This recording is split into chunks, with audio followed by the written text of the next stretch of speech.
নমস্কার বন্ধুরা, কেমন আছেন সবাই? আশা করি সকলে খুব ভালো আছেন। সকলের দিনটি আজকে খুব ভালো কাটুক।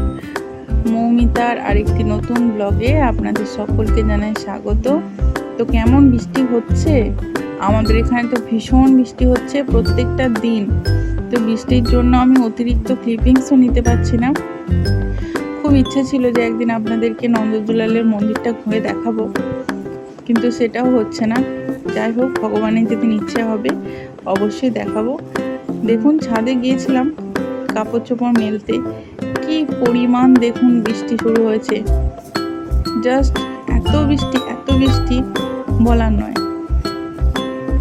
তো ছাদ থেকে চলে এসেছি, এই যে দেখুন পুরো যত গাছপালা রয়েছে সমস্তটাই ভিজে, তবে হাওয়া দিচ্ছে খুব সুন্দর। এই যখন এই ক্লিপিংসটা নিয়েছি তখন ওই যে পিছনে সিরিজ গাছটা কিন্তু বেশ সবুজ ছিল, আজ দেখলাম কেটে দিয়েছে। তো এটাও আপনাদেরকে শেয়ার করব। তো গিয়েছিলাম, যেদিনের কথা বলছি সেদিন সকালবেলা লুচি টুচি খেয়ে তরকারি খেয়ে মেয়েকে নিয়ে বাপের বাড়ি চলে গেছি। তো মা বেশ কষা করে মাংস ভাত সবই রান্না করেছে, আরও অনেক কিছু ছিল। যেটুকু পেরেছি ওইটুকুই ছবি তুলেছি, সবটা আপনাদেরকে ছবি তুলতে পারিনি, কারণ আপনারা জানেন আমার মেয়ে ছোট, তাকে নিয়ে সবসময় ম্যানেজ করা পসিবল হয় না। আর ব্লগিংটা আমি শখে করি।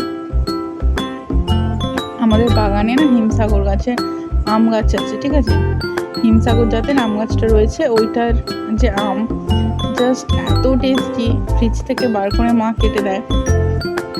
ওই জন্য আপনার সাথে একটু শেয়ার করলাম। দাদা রথের মেলার জিলিপি এনেছিল, তো জিলিপি আমরা সবাই মিলে খেলাম। জিলিপিটাও খুব ভালো এনেছিল। তো দেখুন, সারাটা দিন আমরা খুব ভালো কাটিয়েছি। দাদা বৌদি বাপের বাড়ির জন্য বেরিয়ে গেছে বৌদি। তো তারপর খানিকক্ষণ পর আমি আর মেয়েটা বাড়ি আসবো। তো ওর বাবা নিতে এসছে।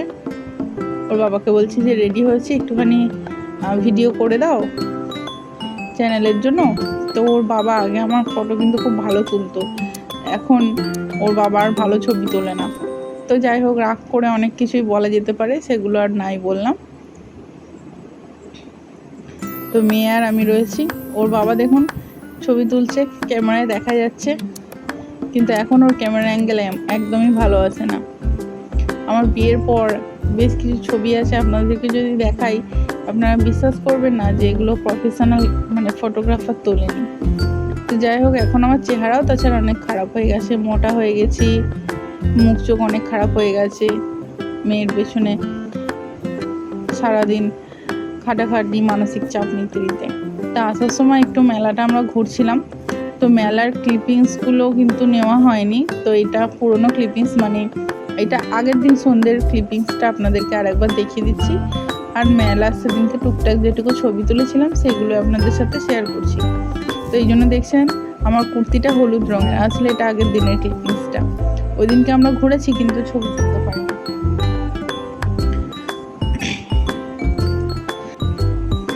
দেখুন কত সুন্দর বাচ্চাদের খেলনা সব এসছে, কিন্তু আমরা পছন্দ মতন তেমন কিছু পাইনি যে কিনতে পারি। আর আমি না হ্যান্ডমেড জুয়েলারিগুলো খুঁজছিলাম। আমার কাছে হার, কানের টুকটাক যা কিছু রয়েছে আমি পরে শেষ করতে পারি না, কারণ এখন আমার না বাইরে তেমন একটা বেরোনো হয় না। তো পছন্দ মতন তেমন কিছুই পাইনি যে হ্যান্ডমেড জুয়েলারিগুলো যদি পেতাম একটা দেখতাম, কিন্তু পাইনি। এই যে এই দোকানটাতে মোটামুটি অনেক হার ছিল, দেখছিলাম খুব ভালোভাবে, ডবল বার করে খুঁজে দেখছিলাম, কিন্তু নেওয়ার মতন তেমন একদম পছন্দ হয়ে গেছে নিতেই হবে তেমন কিছু আর পাইনি। আমাদের গুড়াপে মোটামুটি অনেকগুলোই মেলা হয় সারা বছরে টুকটুক করে। আপনারা যারা আগের ব্লগ দেখেছেন তারা তো দেখেইছেন আমাদের যে 5ই বৈশাখের মেলা, তারপরে আরও জগদ্ধাত্রী, এই মেলাগুলো আপনাদেরকে তো দেখিয়েছি। তেমন হলে একটি ব্লগে শেয়ার করবো, ওগুলো মিনি ব্লগে দেখিয়েছিলাম। তো এই যে দেখুন টুকটাক ছবিগুলো তুলেছি, এইগুলো আপনাদের সাথে শেয়ার করে নিচ্ছে, যেমন হয় আর কি গ্রামীণ মেলা। এই যে কাপগুলো কিন্তু খুব পছন্দ হয়েছে, কাপ অনেক রয়েছে বাড়িতে, তো এই কারণে কাপটাপগুলো কিনিনি।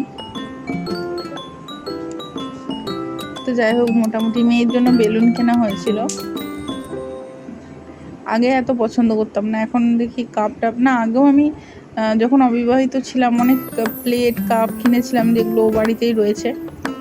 তো এবারের জন্য তেমন কিছু কেনার ইন্টারেস্ট ছিল না, কিন্তু এখন আস্তে আস্তে দেখে পছন্দ হয় জিনিসপত্র।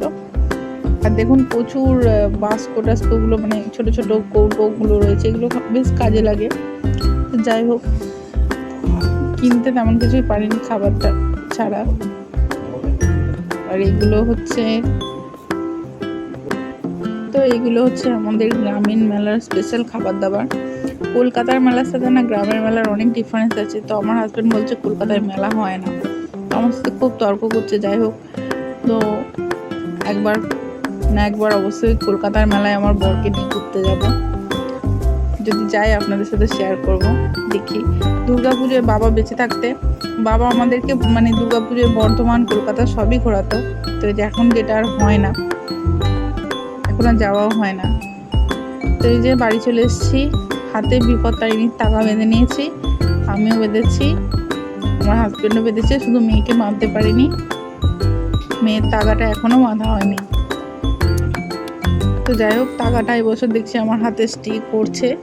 অন্যান্য বছর যেদিন পড়ি সেদিনই খুলে দিই, এই বছর 2-3 দিন আমি পড়ে আছি। এই ভিডিওটা যেদিনকার তার আমি দিনের পর হচ্ছে ভয়েসটা দিচ্ছি এবং ক্লিপিংসগুলোকে হচ্ছে এডিটিং করছি। তো আপনারা দেখছেন, এটা মোটামুটি ধরে নিন 3-4 দিন আগে। তো যাই হোক, এত কাপড় চোপড় রয়েছে যেগুলো হচ্ছে ভাঁজ করতে হবে।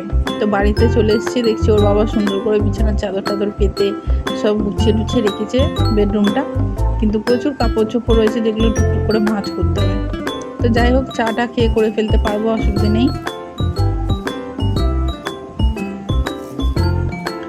তো ওই যে পিছনে শিব ঠাকুর, ওই জন্য আর ক্যামেরাটা অফ করিনি। আগে মানে মেয়ে হওয়ার আগে প্রচুর পুজো টুজো করতাম। যাই হোক, এখন আর অত মনেই থাকে না, কোনোভাবেই আমি ম্যানেজ করতে পারি না। আর এইটা আমাদের বিয়ের পর একটা ছবি, ওর বাবা এটা বাঁধিয়ে নিয়ে এসেছিলো। এখনকার সাথে কোনো মিল নেই, ওর বাবার চেহারা আমার চেহারা পুরোপুরি পাল্টে গেছে, এই ছবিটার সাথে একদমই মেলে না। তো যাই হোক, মেয়েকে শুইয়ে দিয়েছি দুধের বোতল দিয়ে, কারণ ও যতক্ষণ জেগে থাকবে প্রচণ্ড ছটপট করবে, দৌড়াদৌড়ি লাফালাফি। তো যদি ওকে একটু শান্ত করা যায় এই জন্য। আর এই যে ঘরটায় আমরা এখন থাকছি, এই ঘরটা কিন্তু আগে রান্নাঘর ছিল। আমার মেয়ে যখন হয়েছে আমি তখন হসপিটালে ছিলাম 7 দিন মতন। তো সেই টাইমে এই ঘরটাকে আবার সুন্দর করে রং করা হয়েছে। তো দেখুন, মানুষ থাকতে থাকতে ঘর তার সাথে অ্যাডজাস্ট হয়ে যায়। তো আগে এটা রান্নাঘর ছিল, দেখতেও ভালো লাগতো না, থাকতেও ইচ্ছা করতো না, বাট এটা এখন বেডরুমের মতোই হয়ে গেছে। ঠাকুর যদি চায় আবার একটা করে নিতে পারি আস্তানা, তাহলে এটা আবার রান্নাঘর হয়ে যাবে। জানি না কবে হবে বা আদৌ হবে কিনা, হলে আপনাদের সাথে অবশ্যই শেয়ার করব। আমি চ্যানেলটি রাখতে চাইছি, এটি মনিটাইজ কখনো হোক বা নাই হোক, কিন্তু চ্যানেলটির জন্য আমার একটু মানে কথাও শেয়ার করা হয়, মনও ভালো থাকে। যাই হোক, আপনারা সবাই ভালো থাকবেন। নমস্কার বন্ধুরা, কেমন আছেন সবাই? আশা করি সকলেই খুব ভালো আছেন। তো আমাদের একটি নতুন ব্লগে আপনাদেরকে স্বাগত। আমি মৌমিতা চলে এসেছি আপনাদের সাথে আজকে আবার একটু সময় কাটাতে। তো যারা আমাদের চ্যানেলে নতুন তাদেরকে অনেক ধন্যবাদ। আর বন্ধুরা, অবশ্যই আমাদের ভিডিওগুলি ভালো লাগলে অবশ্যই একটি লাইক করো, যাতে আমাদের চ্যানেলটি আরও বড় হয় তাড়াতাড়ি করে। মিনি কিচেন কমেন্ট করেছেন, 658 করে দিলাম, আশা করি ব্যাক পাবো। অবশ্যই ব্যাক পাবেন, অনেক ধন্যবাদ আপনাকে।